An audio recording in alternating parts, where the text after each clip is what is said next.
I just came from this Vanity Insanity Beautifully Broken. It was pretty cool. I turned into a relationship song about hooking up with that broken someone. That was very interesting. But I reflect upon this all the time. And to hear Ren saying this, I thought you should hear it too. Because, I mean, it was a few years ago.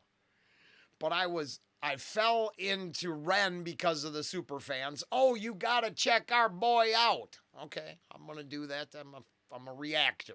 Okay, I like saying yes to the subscribers. But I was actively listening to Webby's music at the time, digging it, and there was this weird. Them two don't go together. All this weird hate. And I talked about it. The receipts are somewhere on the channel.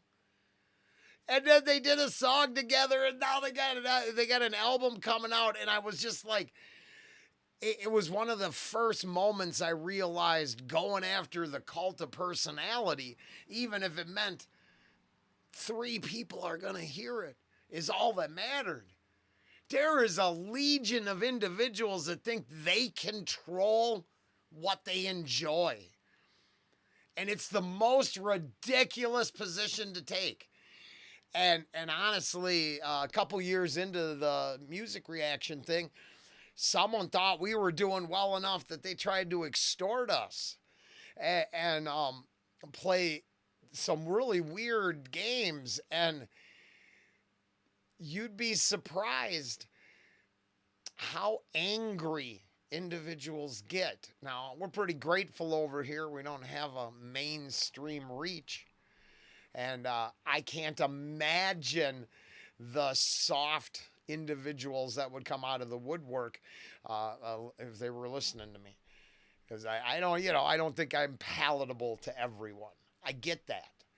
But when I heard this artist say it, I thought, yeah, we better. So I want to carry on this point for creative types who get affected by this, because I don't think as human beings we're meant to be subject to this many opinions. Say if you're a musician like 20 years ago, or a creator or whatever, you'd live inside your bubble. So you'd have your fans that come to your show. The people who didn't like you just wouldn't come to your show. You wouldn't know about it. You wouldn't have awareness of a bunch of people that slagging you off. But the internet makes that possible. So you hear like loads of good opinions, but also loads of bad opinions, and it can get really overwhelming.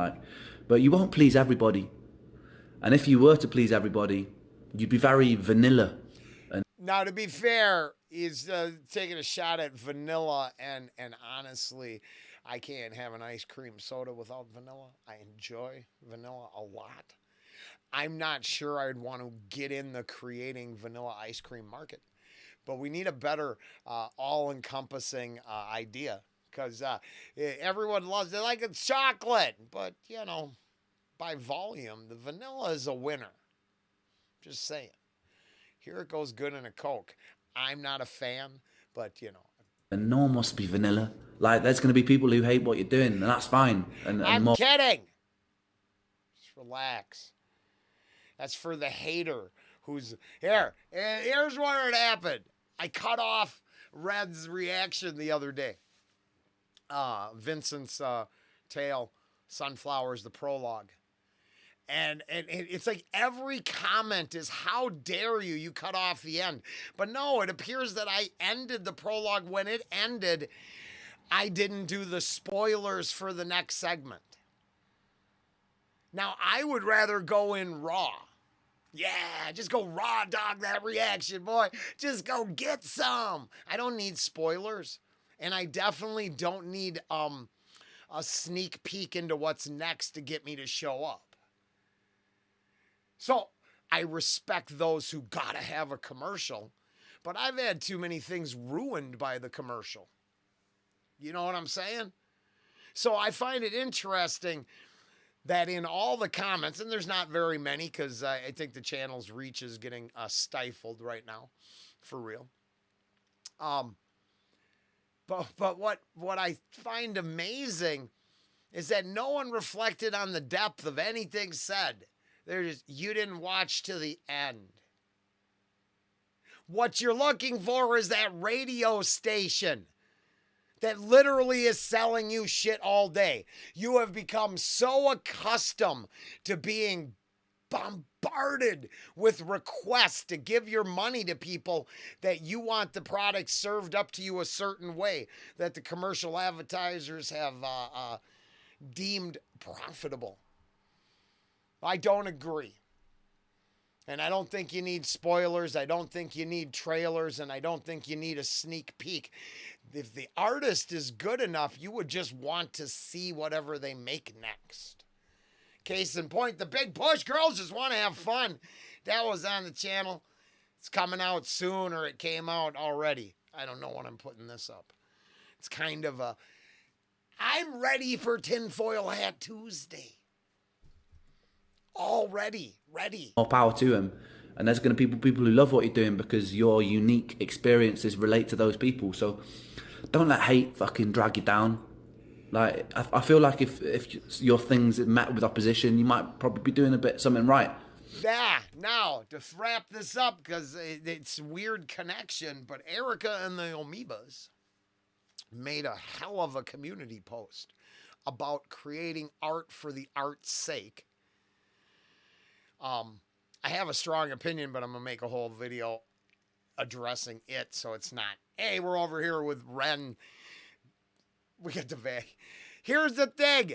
I don't exploit any of them. I want to use what these artists think in their real life, if it's worth being inspired by, to put together with other inspirational artists and realize that they are all on the verge of, now, REN's a lot more commercially viable than the other side I'm talking about.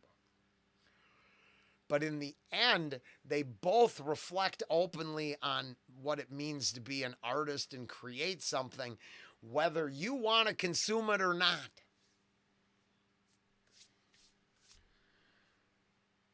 Now, for REN, thank goodness it blew up. That's good for his bottom line. I think you can find him commenting on being a much more famous person than he is.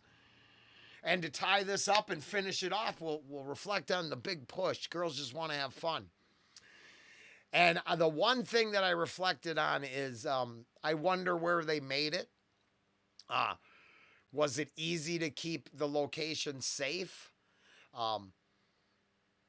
Because the entire internet tells me some other things about that location and conflict and problems going on, and I don't know which part's real. Because it looked like a ton of like-minded individuals all enjoying a street performance. But then I can pull up videos right now of other street performances that do not look similar. But the geolocation on the events are within, a few 100-mile radius. So I just, what's weird is the internet pushes ideas to separate us. It works. I get trapped into them too. I wonder if they had to have security at their busking event. I actually am impressed that I'm using that in context now in a sentence. So, hey, I didn't know what it meant a couple years ago, and there I'm using it in context now. I've come a long ways. Thanks to REN, thanks to bands like Vanity and Sanity that I fall across, stumble ass backwards into, and discover and have lyrical content that really resonates, or any of the other things. The Avenged Sevenfold was great. The Big Push here, I'm excited for that to come out. It was very good. You see right here. Every now and then I get reminded. Yeah, it doesn't work very well in the control panel. I don't know why. I got fiber optic and everything. It's stupid. So, that all being said, yeah, don't let the hate get you. In my opinion, which is all I got over here, but it's for entertainment purposes only. I don't think you should think the way I think at all. To dispel the cult one reaction at a time. It's my only goal. It's not what you make it out to be. It's probably just some songs to enjoy or something of the similar nature. It's not the thing to get your whole life bent out of shape over. That I truly believe. And if I'm leaving anything behind, it's that message. Take a fucking breath. Relax. Deal with something bigger than your favorite song dropping in the charts. Find a bigger fight. Move your mob to actually addressing problems in the world, not how you want to consume your consumables. That'd be a start. All right. Later.